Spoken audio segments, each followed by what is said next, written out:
নমস্কাৰ বন্ধুসকল, মই হাতীমে আজি আকৌ পুনৰ আপোনালোকৰ মাজলৈ কেইটামান বিধান লৈ উপস্থিত হলোহি। তো কুশল বড়ো দাদাৰ কাৰণে পঠিয়াই আছোঁ।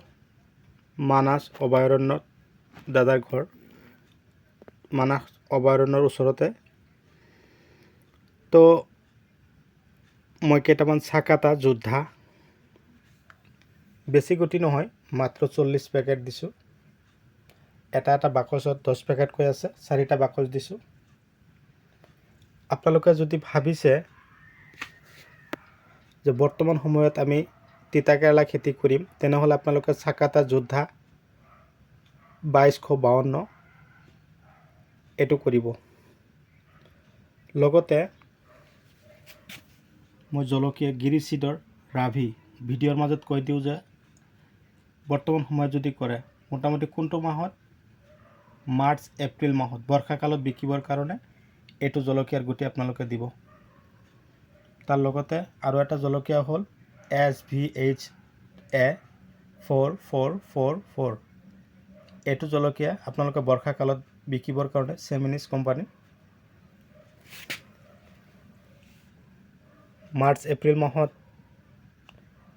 যদি আপোনালোকে দাংবডি খেতি কৰিম বুলি ভাবিছে, তেনেহ'লে মেৰী গ্ৰীণ 350 এইটো গুটি যদি দিব পাৰে, তেনেহ'লে আপোনালোকে খেতিৰ পৰা যথেষ্ট ফলন পাব। তাৰ লগতে দাদাইটো চাং দিব, হাইব্ৰিড পটলৰ খেতি কৰিছে, ইফালে তিতাকেৰেলা কৰিব, দাংবডি কৰিব। তাৰ কাৰণে এইবিলাক ৰছী 50 কিলো, 4 বিঘা মাটিৰ চাং দিছে। এই ওপৰত যে ৰছীবিলাক লগাওঁ আমি, আমাৰ খাৰুপেটীয়াৰ দৰে খেতি কৰিব, তাৰ কাৰণে 50 কিলো ৰছী মই দাদাৰ কাৰণে আনি ঘৰত ষ্টক ৰাখিছোঁ। কালি মৰ্ণিঙলৈ মই পঠিয়াই দিবৰ কাৰণে প্ৰস্তুতি ল'ম। আপোনালোকৰো যদি এনেকুৱা ধৰণৰ